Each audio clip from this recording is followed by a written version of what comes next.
Hello everyone, Shavua Tov, and we are right now, welcome to our weekly Zohar for the soul, which is Parashat Shelaḥ Lekha. Shelaḥ Lekha is a very famous parasha. Whoever knows the Torah, the 5 books of Moses, this is a really crucial parasha. The story is about, time frame. The Israelites are leaving Egypt, okay? They're getting out of Egypt, and now we read last week that a year after leaving Egypt, they're celebrating the first Passover in the desert, the first time as a free nation. Out of Egypt, out of slavery, they're really free, and now they're celebrating. Okay, that was last week's parasha. We read it yesterday on Shabbat. Now, this parasha is starting a few weeks later. It's more than a few weeks later. We are now at the gates of the promised land. It's a year and 3 months later after the Exodus, 2.5 months. And this is now the new moon of Tammuz, Rosh Chodesh Tammuz, and Moses is facing with the whole nation, they're facing the Holy Land. And now Moses is sending 12 of his best people. And it's mentioned again and again and again. They are the best. They are the leaders. They were not voted there because of politics. They were there because they were the best. They were sitting with Moses every day. That's the board of the Holy Nation coming out of Egypt, right? He's sending them. Can you imagine? You are going to be the first 12 people to step on this dreamland. 400 years, our forefathers are dreaming about this promised land. You will be the first. They go in 40 days, they tour the country. That's the word. The word is tour. Tourist. Because that's the word in Hebrew. It's a Hebrew word. Latur etar, the verb is latur, which means to be a tourist. They were sent to tour the country, to experience the country, and to tell what's about it. We'll see what does it mean. 40 days. They leave on the new moon of Tammuz, Cancer. They come back on the 9th of Av. Okay, when they come, there are two parties. One party of 10 men, they say, this is a terrible place. This land is a land that devours its inhabitants. And the other two said, don't listen to them. Something wrong with them. This is the land, the promised land. God is behind us. Moses is with us.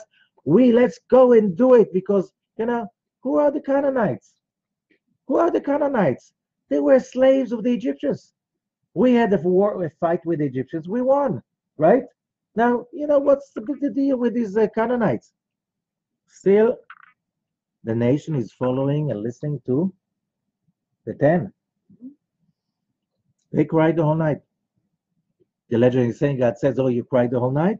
For nothing? I'll give you a reason to cry. Okay, guys, you're not ready. You're not getting to the Holy Land. You're going to stay in the desert 1 year per day. Those 10 were doing their misdoings. 40 years in the desert, your children are going to see the Holy Land. You're not. You're going to die here in the desert. So a very, very powerful parasha. What's in it for us? What's in it for us? So, first of all, let's read the parasha the way it says. It's in the book of Numbers, chapter 13, verse 1, and then it says, God says to Moses, that's how we start, Shelaḥ Lekha, send for yourself. What do you mean send for yourself? Let's see, what is a...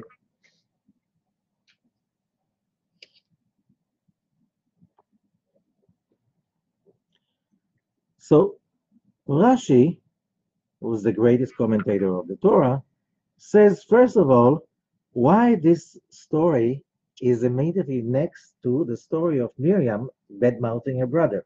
That's the last story of the previous parasha, because Miriam was bad-mouthing, and these guys were bad-mouthing. So it's the same story. Bad-mouthing who and what? We'll see. Okay? She spoke against her brother, and these wicked men, says Rashi, they saw and they did not get the lesson. That's Rashi. Shlach Lekha says, why does it say Shlach Lekha, send for yourself? On your own choice. Ani mitzavelach. God said, you don't have to. If you want, you send. You don't want, you don't send. It's like, that's your choice. Im tirtzeh shlach, if you want, send them. However, lefi sheba'u Israel. So now, the commentators are saying, the Torah doesn't give us the whole story. The Torah is very precise. Not everything being told. The stuff that was not told is written in the Midrashim. Okay? So it says that the Israelites came and said, Nishlecha anashim lefanenu. The people said they want to send some people to watch the country, to look at the country before we do the invasion.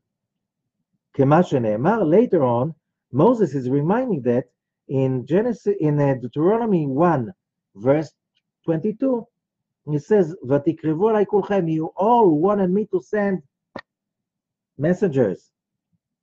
Umoshe nimlach b'shchina, Moses was consulting with the Holy Spirit, with the Shechina.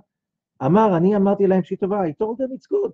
God said it's a promised land, but you have to check it first. If that's your promised land, why do you have to check it? What do you want to see? Shneimar, a'aleh etchem me'oni Mitzrayim. God says in Exodus 3:17, I will raise you up from the land of Egypt. Chayechem shenitem lahem makom.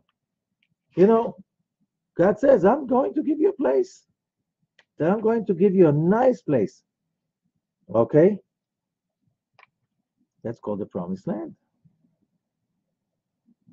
Still, it looks like the people want it. Okay? So, they didn't have to. But they wanted to see. So Moses says, okay, we'll send them. Was it the right thing or the wrong thing? You could have said, we'll see it was the wrong thing. Look at the results. If they got in the Holy Land that day, or let's say within a week, 2 weeks, they were already in the entrance of the city, just the way in the Negev. They were just in the entrance of the country. Just one day walk and they're in Beersheba. Whoops. Hebron, they're already there. Okay? Or maybe it was the right idea. Maybe here we had the problem with 10 people, now we'll have a problem with everybody. Why? Let's see why. So the Zohar gives us the build-up of the whole thing. What is it about? Okay? So what does the Zohar say? And the Zohar says as follows. I'm reading in Perush HaSulam in Rabbi Ashlag's commentary, the translation, verse 21. There's a very important issue the Zohar is raising. Okay?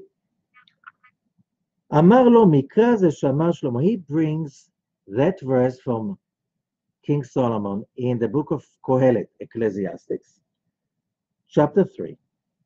And he says like this. It says, King Solomon says, there's a verse saying, Mikre Adam or Mikre Habema Chadema.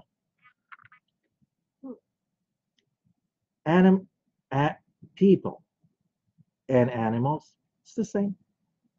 It's the same. Okay?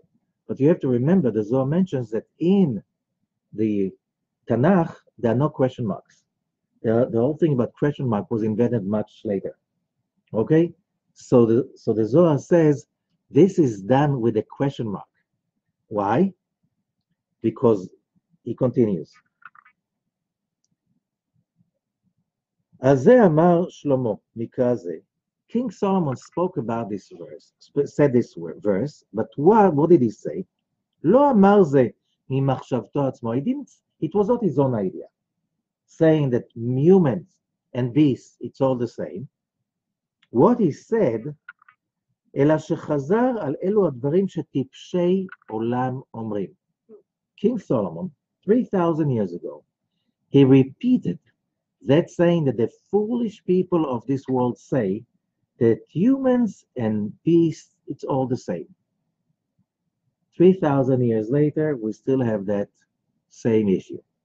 How many people that think they are really smart say that humans and beasts, it's basically the same? You know, the uh, most famous uh, statement was by this researcher, great guy by the way, Desmond Morris. He wrote that book, The Naked Ape. Said humans are exactly like a naked ape. They are apes, but naked. And you know what? In my teens, I love this book because it explained a lot of people's behaviors, and it really fit because most people, all people that I checked, they exactly behaved according like apes. The same drive, the same motivation you couldn't find in people, stuff that you can find in animals. You know, you think that a lot of stuff that is human, you can find it in the animal world. Okay? You know that people, for instance, people get married. You think it's human. No, geese they get married. They can live for 30, 40 years and they can stay, mostly loyal to each other, right? Like humans. How much brain do you need to stay married? Geese do it with a brain, the size of a spoon, right? So how much is the how do you call it, the hardware that you need to be married? There are birds much smaller than that. You know, the whole bird is like few grams, okay? And they also get married and they stay with each other for all their lifetime, 3 years, 10 years, 5 years, okay? So how much hardware do you need to be married? Not too much, okay? What about being a parent? So there's a fish that is in Israel is very common, like St. Peter's fish, amnun. In Hebrew, it's called amnun, which is two words getting together. Nun, the mother of fish. Because after the female lays the eggs, the male takes all of them, could be hundreds of them, into his mouth till they hatch. Meanwhile, so he doesn't eat his own offsprings, he doesn't eat. He's fasting just to keep his offsprings. When they hatch, he's babysitting them. He, they sit in his mouth, and he lets them go out a little bit. But the moment there's a sign of danger, he makes a mark. Everybody whoops back to his mouth. The guy is there for ages till he eats next time, right? How much brain St. Peter's fish has? Less than a quarter of a spoon, I think. Last time I ate this fish, right? How much brain do you need to be a parent? The hardware is not that sophisticated. So what about being territorial? St. Peter's fish, not just they are good parents, they are also territorial. So loyalty to your place, to your home, protecting home, you don't need that much. What does it mean? Logically, it looks like humans are just naked apes, right? Logically. Which kind of a logic? So let's continue. So King Solomon says those fools, they don't look at the wisdom. They don't really. It's a partial wisdom. And still there are today a lot of scientists that say human beings are like animals. אומרים שהעולם הזה הולך במקרה, and they say the whole world, it's all by chance. It's just a matter of probabilities. No divine providence, just probabilities. Okay? The same problem.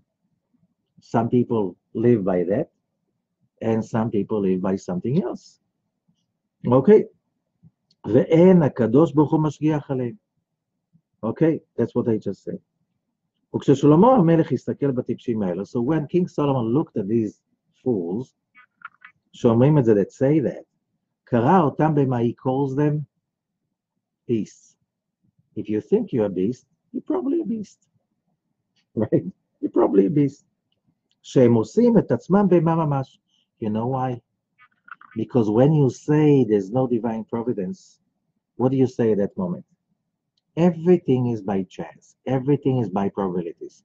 That means I can do whatever I feel like, whenever I feel like. No consequences. That's very easy to live like this, right? Who cares? If nobody saw, if I saw, and other people saw, but I'm strong enough, you know, so what? I did it because I wanted to. I did it because I could. You must be a fool if you could and you didn't do it. You know, conscience, that's for weak people. You know who said that? That's a Jewish idea. Who said that? The guy from Germany. The Jews invented it and made us Europeans weak. We should do whatever we feel like whenever we feel like because that means being strong. The Jews got us this crazy idea. Why? Conscience about morals and ethics and values. Who needs that? And let's finish them off because they contaminated our brains. We are strong. We can do whatever we want. And if we want, we'll kill everyone and take their food and take their countries and take because we can. Okay? History shows it didn't work. Why? Because it doesn't work this way. There's some forces stronger than being an animal. Okay, but did everybody learn? No. No, people just do whatever they feel like. שכתוב, אמרתי אני בליבי, it continues, the next verse continues, אמרתי אני בליבי על דברת בני האדם. So, King Solomon says, I said in my heart about these people, these foolish people, לברם האלוקים ולראות שהם הבהמה הם עליהם. They who say that they are beasts, they behave like beasts, and they are beasts. What does it mean being a beast? There's an expression in English. It's called blial. Blial means the dark side, the dark human. It's a Hebrew word. It's divided into two words. Bli, without, Ya'al, ascending. Which means when a person denies his birthright to ascend above his whims and beastly nature, then he's blial. He goes with the dark side. He goes with the whims, with the feeling. So I feel like being angry. I'll be angry. Who will tell me not to? Go ahead. Kill yourself. Go ahead. Kill yourself. Now we know what medicine is saying.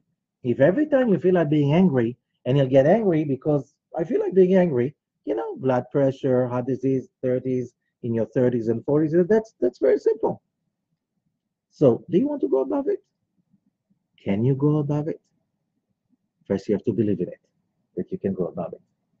That is what the Torah is about. That, yes, we all have a beast inside us, but we all have also a soul, a neshama. Now, which side do you want to take? You want to take the side of the beast? And you know what? The moment you take the side of a beast, the moment your brain already set up its destiny, you'll find all the intellectual proofs that you're right. And the moment you decide that you're a divine creature, your brain will find you all the intellectual proofs that you're right. Okay? You just have to choose. And who's right? That's exactly what they say, that pessimist people are right, but optimist people are also right. Now you choose what do you want to be. People think they're beasts, they're right. People think they're holy creatures from above, they're also right. So, what do you want to believe in? That's what you become. Okay? What do you prefer? It's your choice. And you have to choose that, not once in a lifetime. You have to choose it sometimes every minute again, every hour again, every day all over again, which means it's not over with the moment you chose once, right? A lot of people think, I made up my mind and I'm going, and you think you're already righteous and from now on everything will be nice and calm. No, it doesn't work this way. You have to remake the choice again and again and again. That's called life. Life, as long as you have to make choices, you're alive. Because then your life looks like oscillating. You have the ups and the downs, making the choice, failing, choosing again, failing. As long as you do that, you're alive. The moment there's no free will anymore, you become a flatliner. You know what flatliner means? You're dead. Okay? So people think, I'll start studying Kabbalah. I will learn 2 months, 3 months, maybe a whole year, then become a tzaddik, a righteous person. From now on, everything will be smooth and beautiful and nice. Hey, are you kidding? Grow up. And this is what this parasha is about. And I'll explain. The year is starting in the Hebrew calendar on Rosh Hashanah, but not exactly. From Rosh Hashanah till Simchat Torah, we are building up who we are, what do you want to be, what do you want to focus about, and what's your vision. You complete it by Simchat Torah. And after Simchat Torah, if you change, or even if you didn't change, you have to reenact the rules. So you learn how to work with chesed, with love, with Abraham, how to work with Gevurah, with judgment, with Isaac, how to manage to deal with both together, to synthesize the right and the left, the love and the judgment, all of it together. That's Jacob. You learn how to manifest it with Joseph. So we finished Genesis. Now you know the rules. Now you have your war of independence. That's Exodus.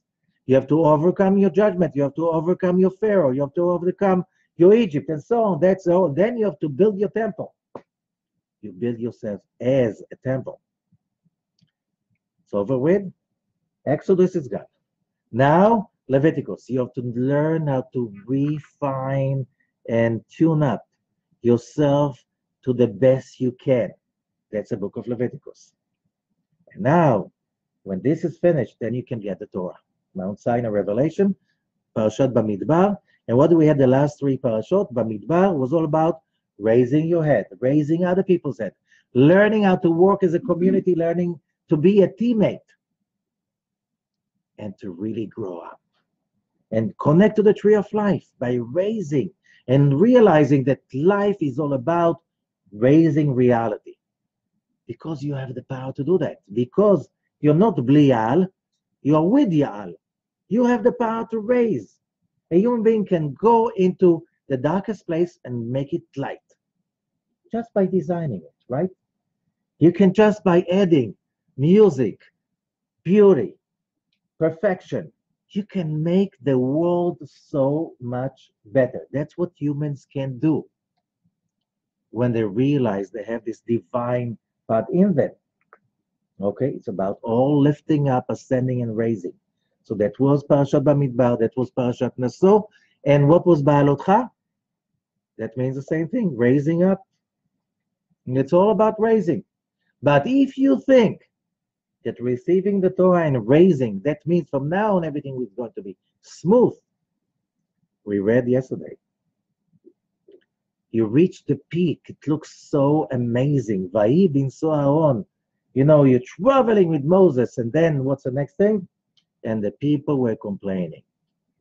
Why? A lot of people say again, we come to this world and we have to be perfect. There's certain psychological diseases. One of them is obsessive compulsive about perfection, right? And lots of us have this little disease, which makes us a nuisance to ourselves and to others, right? You know what I'm saying. Okay, now, and we have to remember, when you read and you learn, you realize something very important. I'm telling this one of my favorite stories. Introduction to the Zohar. There's a story of the vision of Rabbi Hiyya. To make it short, Rabbi Hiyya cannot accept the idea that Rabbi Shimon, his teacher, is gone and he cannot learn with him. So he has 40 fasting days. He goes up to heaven and they tell him at the gate, you can't get in. So this guy doesn't take a no as an answer. He does another 40 fasting days, only the days, okay, like Ramadan. But he's also very spiritual work of tshuva and connecting to spirituality and so on. And after another 40 days, he goes to heaven and they say, okay, come in. And they bring him to Metivta de Rakia, the yeshiva of the heavens. Who sits over there? Rabbi Shimon and Rabbi Elazar. Rabbi Shimon sees Rabbi Hiyya, says, oh, Rabbi Hiyya, friend, come over. Join us. Study with us. Rabbi Hiyya is like sitting there in a corner and he's listening. Ah, he's in heaven. Literally, he's in heaven. Meanwhile, he describes what, I'm not describing it, you can read it yourself. But then a higher soul, a very high soul, comes in to the yeshiva from another place in heaven, and that soul sees Rabbi Hiyya. And that soul announces, what is this mortal doing over here? And listen carefully what it says, what he says. Here in heaven, there's a place only for the ones who turn darkness into light and bitterness into sweet. Did you get it? Our job is not to be perfect. Our job is to perfect. Our job is to take dark situation, dark places, dark moments, dark people, and lighten them up. And by this, we say, let there be light. And we feel that we are really created in the image of God. To take those moments of bitterness and negativity and turn them into sweet. This is our job. The moment you're perfect, there's no darkness to turn into light. There's no bitterness to turn into sweet. We're not here to be perfect. Many people think they're here to be perfect. It's like their goal is to be perfect. If they're not perfect, oh my God, I'm not perfect. What's wrong with you? You're not here to be perfect. Why? As long as you're in a body, you will never be perfect. Read the 5 books of Moses. Read the prophets. Read the Nevi'im, the Ketuvim, whatever. The 24 books of the Hebrew Bible.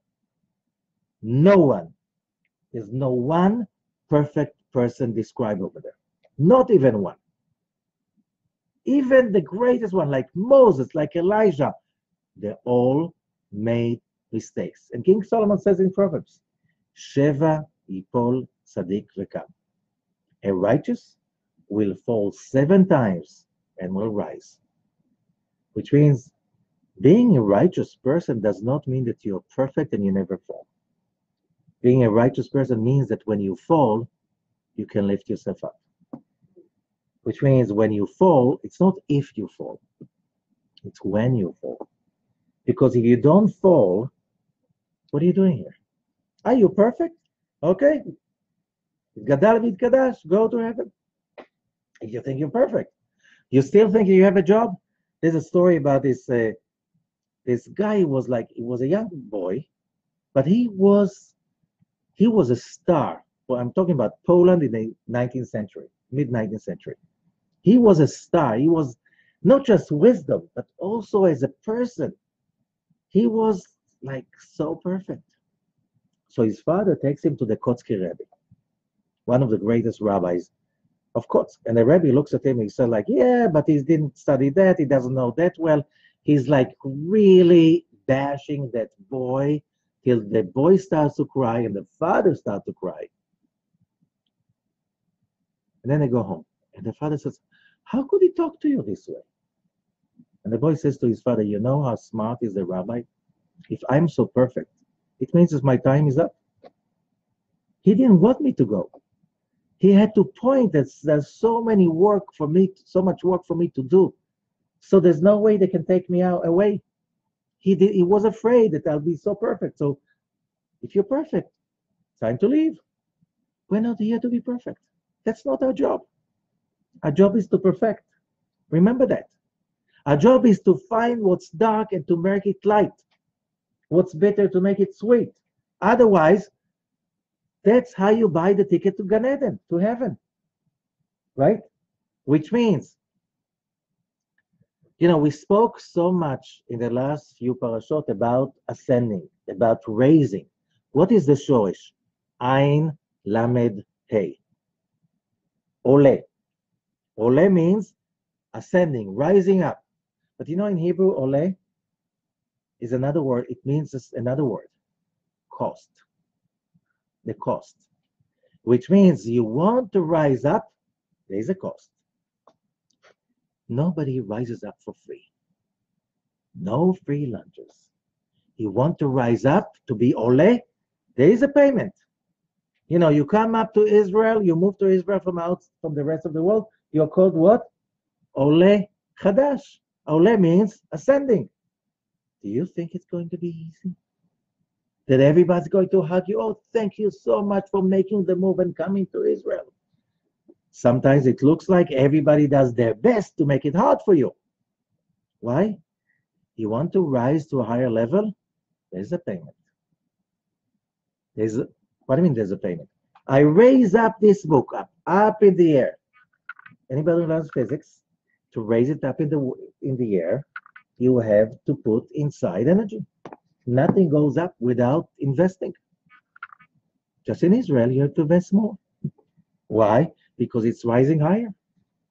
The whole world knows now, right? Something in this country is different. You know what? Wake up for the news. It was always like this. It was always like this. You can't take it for granted, and you cannot rise without paying the cost. It's all in the word ole. You cannot ascend without investing. And what if you invested and you don't see the fruit yet? So Rabbi Akiva says, Yagata umatzata tamin, which means you made the effort, you don't see the results, you didn't make enough effort, right? It takes, you take this stuff, you raise it up in the air. How much energy you have to invest to raise it from here to here? To study physics, they'll tell you exactly. If you invest half the amount of energy, it will go up half the height, right? And you can't complain that it doesn't go to the height you want. It's E equal mc squared. It's like, the other rules of energy. There are rules. You can't just go around the rules. There are rules.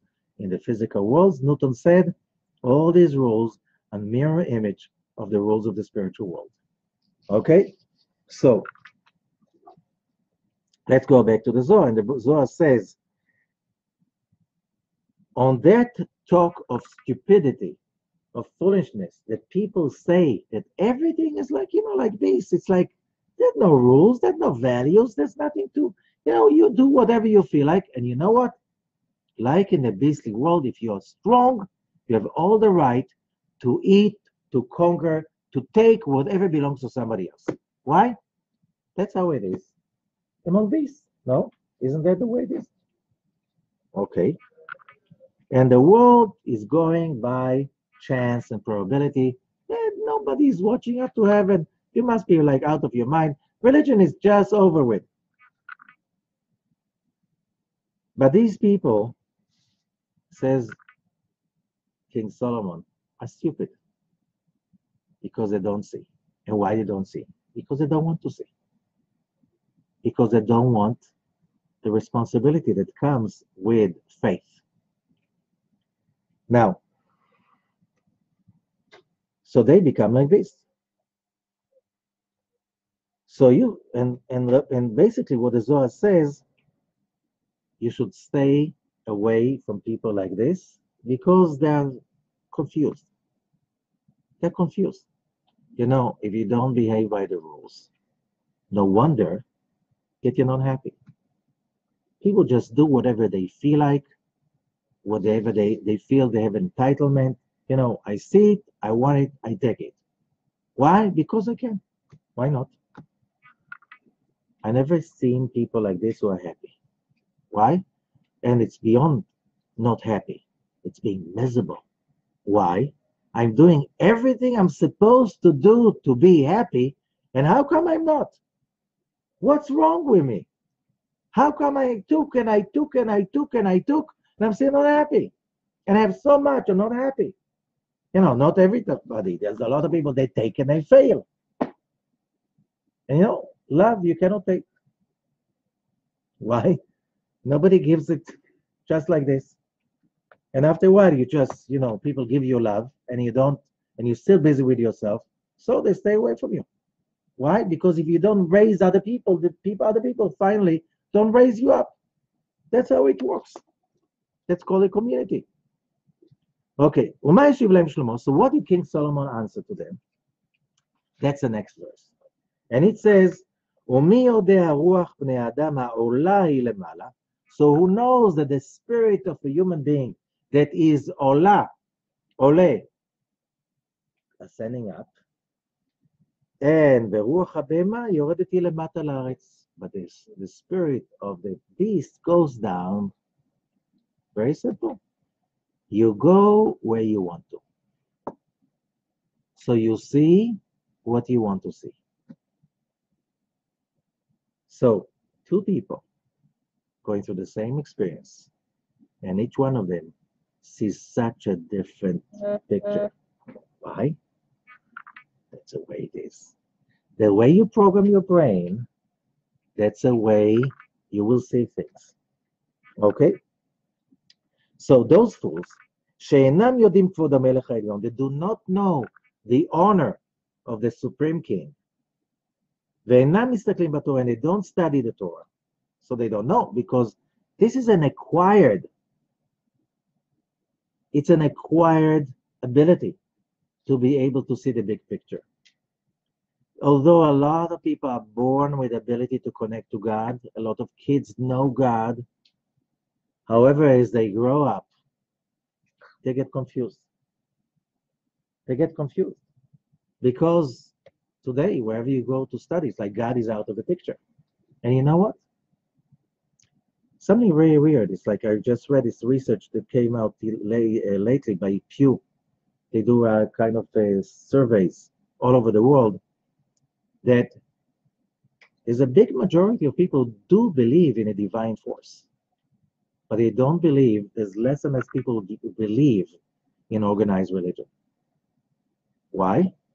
Because people start to realize organized religion can become very easily into a way to master, conquer, control. It's a control mechanism, like politics. More believers you have, more political power you have, more budget, more money you have. That's how it is. So a lot of people just stay away from organized religion, but somehow, deep inside, they do believe in a supreme power. Otherwise, if the majority would not believe, the world would look even much worse than it looks today.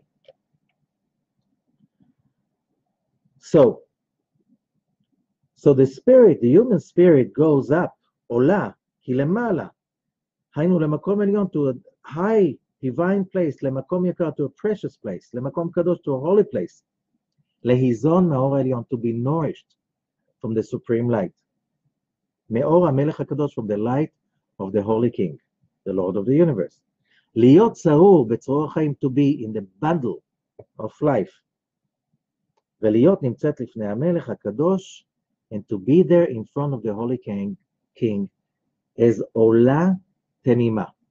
Again, it's a game of words in Hebrew. Ola means also an offering. Why? Because it rises and ascends up to God.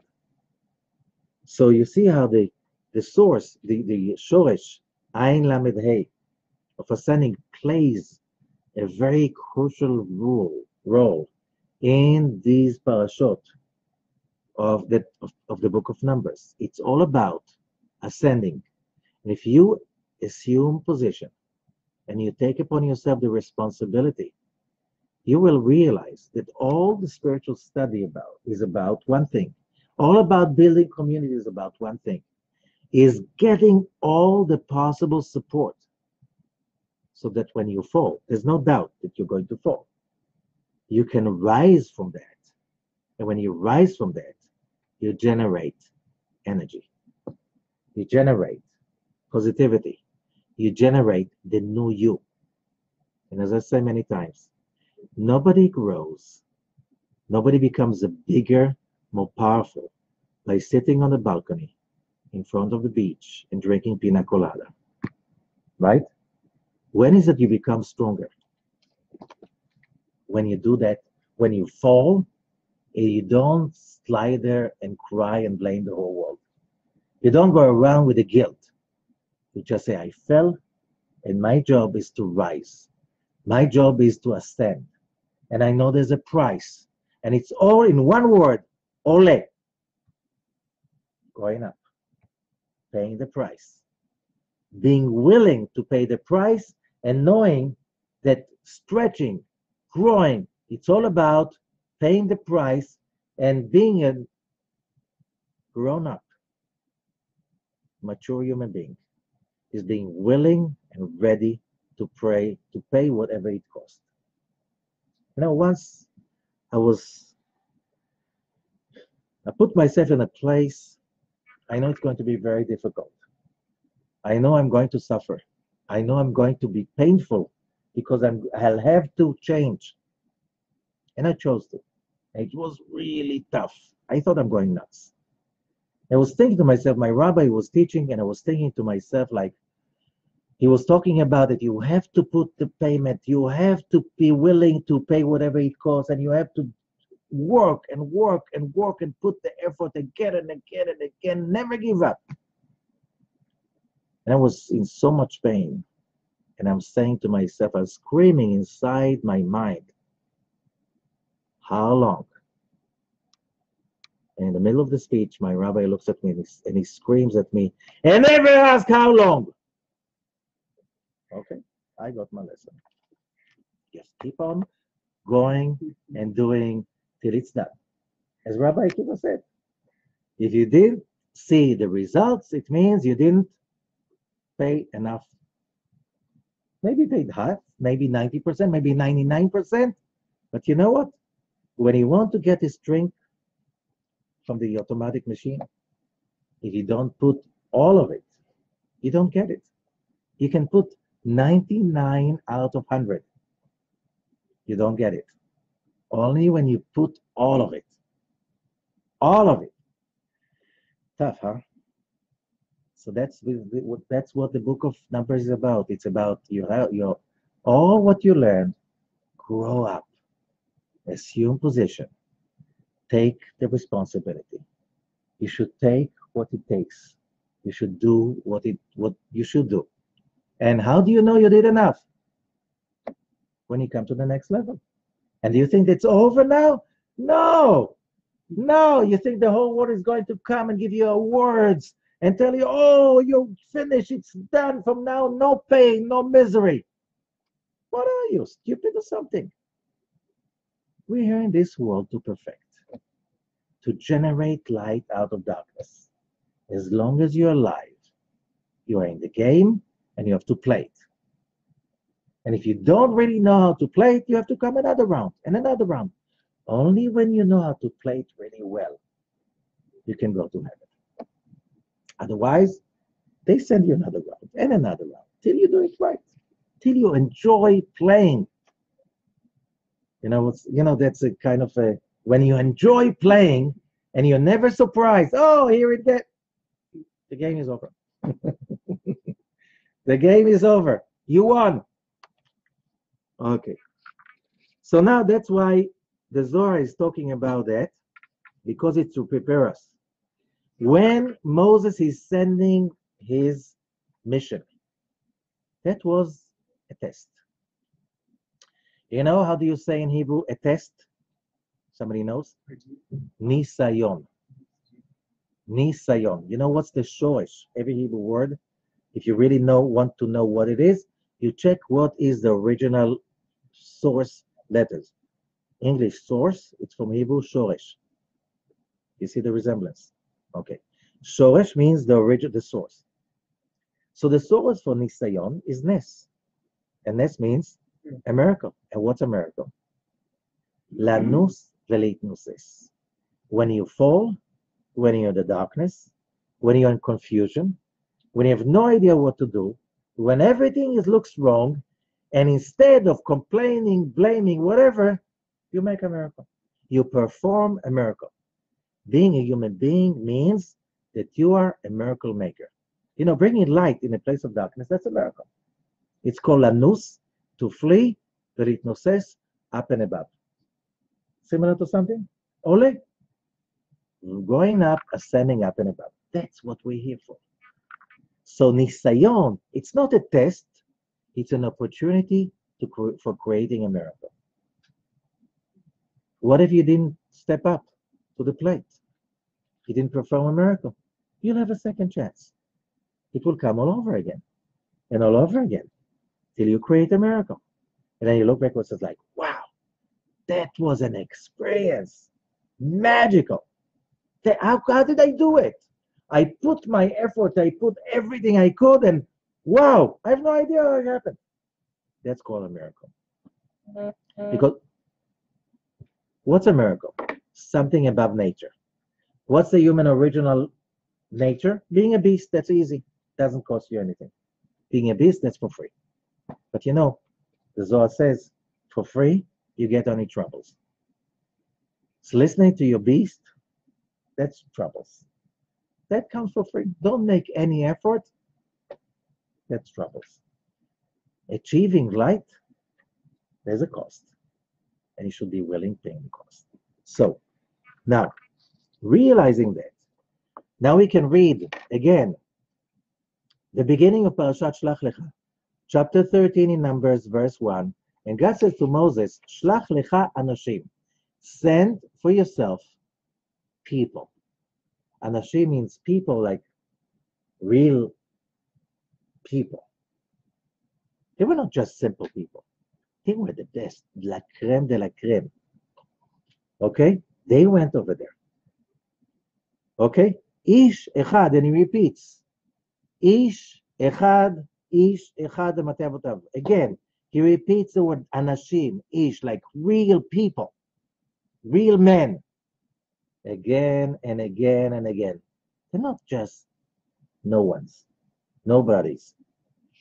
Rashei bnei Israel are the heads of the children of Israel. Okay? It repeats again and again and again. And Moses says to them, you go tour the country, enjoy it. Have fun. You can see, touch, smell, taste the Holy Land. Okay, this is the time of all the fruits of the figs, of the famous fruit of Israel. This is the time, this is the season. This is the season right now.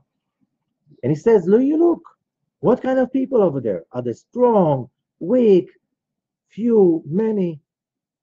What are these questions? He pushes them to think. But the last question he's asking them is the most important. Hayesh ba'etz im ein. Is there a tree or ein? Which if you don't really know Hebrew and Kabbalah properly, you will fall into the trap. Because most translations, when I checked this morning into English, he says, are there trees? You know what?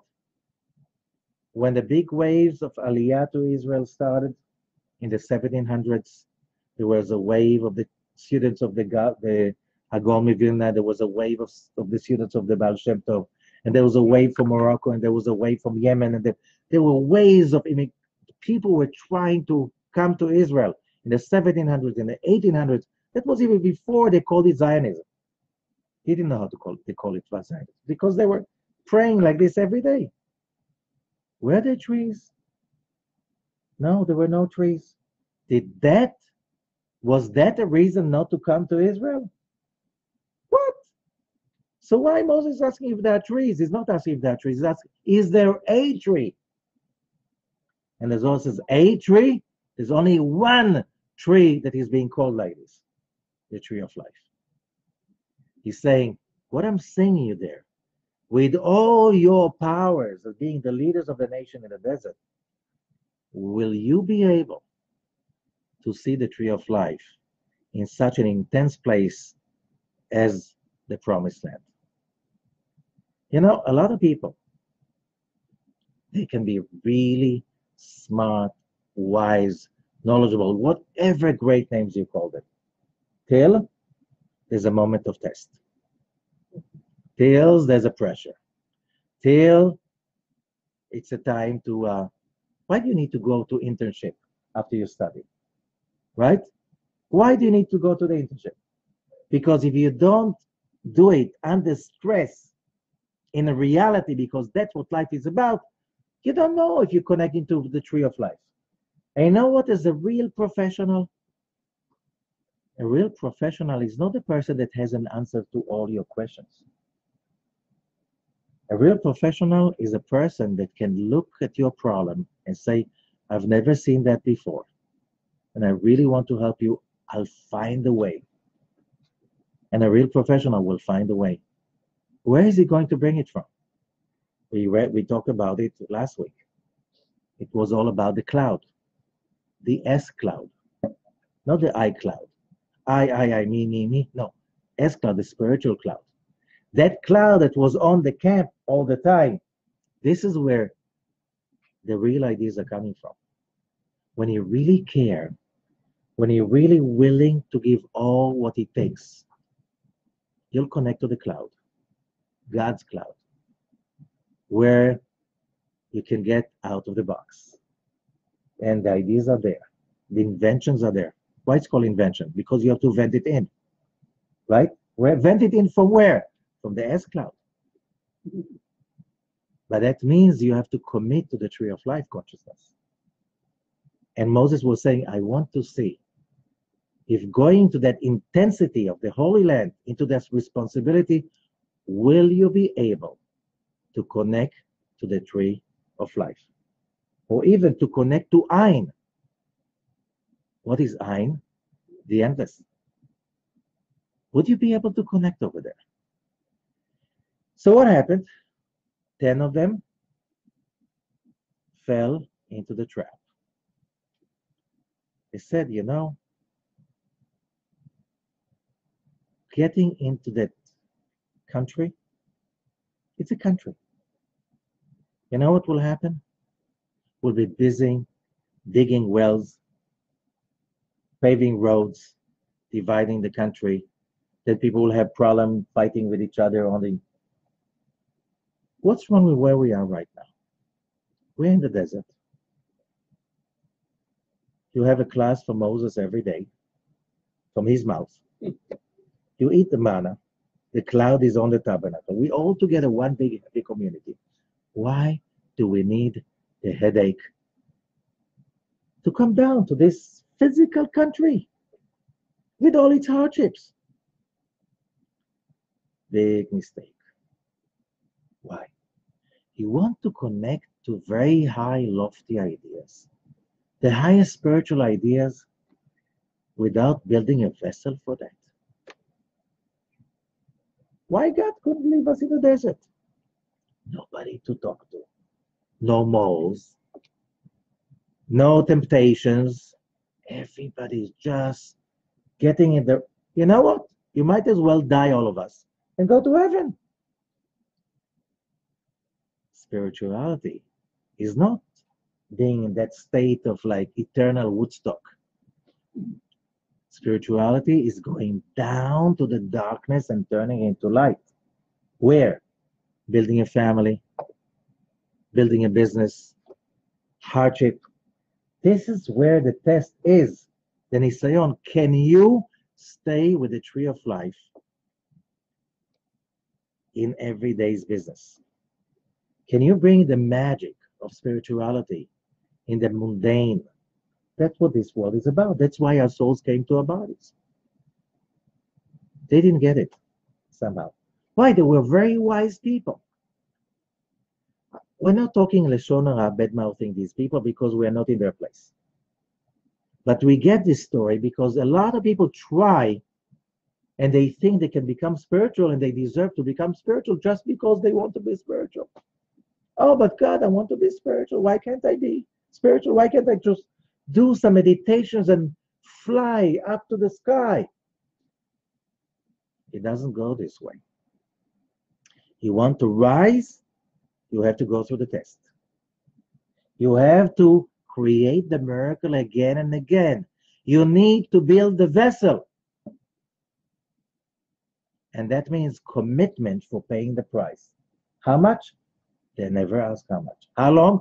Never ask how long. Just go on. That's being spiritual. Being spiritual means to push and to push without, okay, I pushed enough. God, I pushed enough. I don't think you're right. So then I become, a heretic. There's no God. What means there's no God? Oh, you're just spiting him, correct? Are you a baby or something? Are you a baby or something?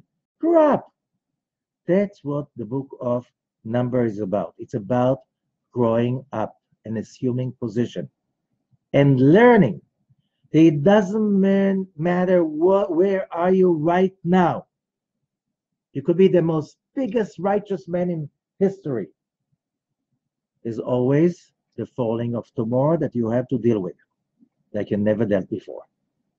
And that's why the Torah is bringing you stories about people that fell. They were at the peak and they fell. Next week we have Korah. He was at the peak and he fell. There's a story about this high priest, Kohen Gadol. 80 years he was a Kohen Gadol. 80 years he got into the Holy of Holies and came out alive. And then he freaked out. Why telling me this story? Do you want to tell? That's not story for kids. Yeah, because kids have to learn that this is not game over with. It's like, in the state in Hebrew, zbeng v'gamarno. One hit and it's over. No. As long as you're alive. That's why the sage says, even the whole world say that you are righteous. Be careful. It will wait for you around the corner. Why? As long as we're alive, we're not here to be perfect. We're here to perfect. We're not here to just enjoy. We're here to build the vessel for that light. And building that vessel is hard work in the physical world. It's going down. Building the vessel means being there for other people, although they're stupid, they don't understand. So what? You're building the vessel like this. The hardship is about that. No free lunches. But when you realize that, two of the people, they connected to the tree of life. Joshua and Caleb. They connected to the tree of life. They didn't fall. They had a fight. They had to fight. It was not easy. So 10 saw, and what did they say about the land of Israel, the promised land? Eretz ochelet yoshvea. It's a land that devours its inhabitants. How do you know an Israeli is like, he is already connected to the dark side? He says exactly the same words. Eretz ochelet yoshvea. He doesn't remember what happened to those people. They died on the same day. I'm not saying whoever says that will die on the same day, but he's not in the tree of life, which means he's dying every day all over again. He will find what's wrong with it. He will never see it. Whatever they saw that the cities were fortified. The biggest city in Israel at that time was about the size of a tiny village. In today's, it's like, why fortified? Because they were afraid. That's what the city is fortified. When you're afraid, you're fortified. When you sit strong and you have a good army, you don't need walls. You don't need high walls. Nobody will dare attacking you, especially in the Middle East. Right? It's all about balance of fear and powers. They were burying their dead all the time. Why? Because God did not want them to run after the spies. So he sent a plague. So whatever one sees as a curse, another one sees as a blessing. The fruits were big, huge. They got scared. Nothing normal in this country. You know what? You live in Israel, nothing normal in this country. And you have to accept it. You have to accept it. This is not a normal place. The rules do not apply over here.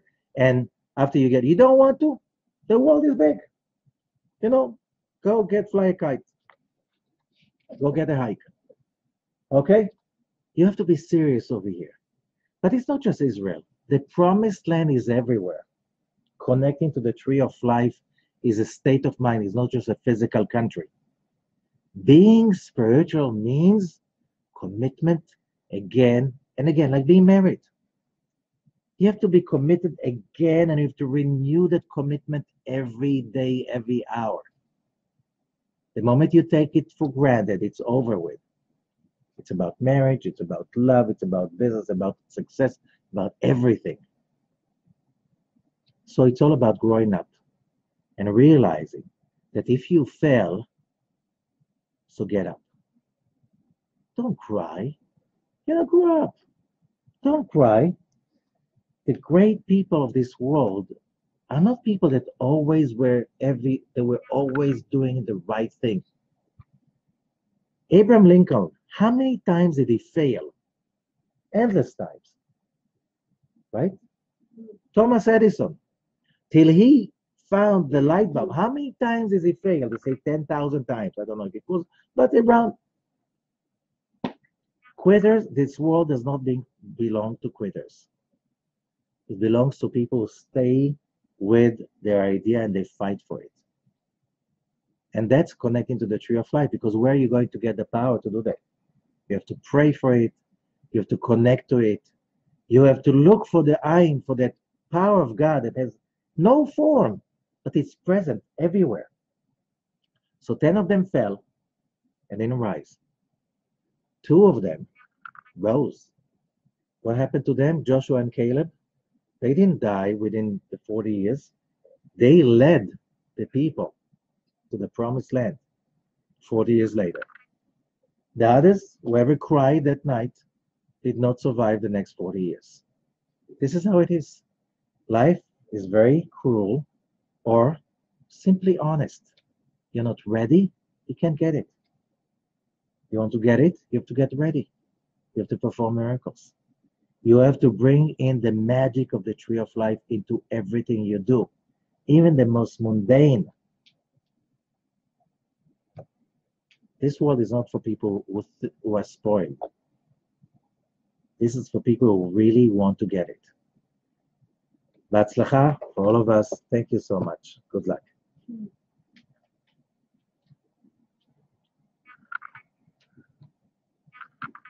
Okay. That's it.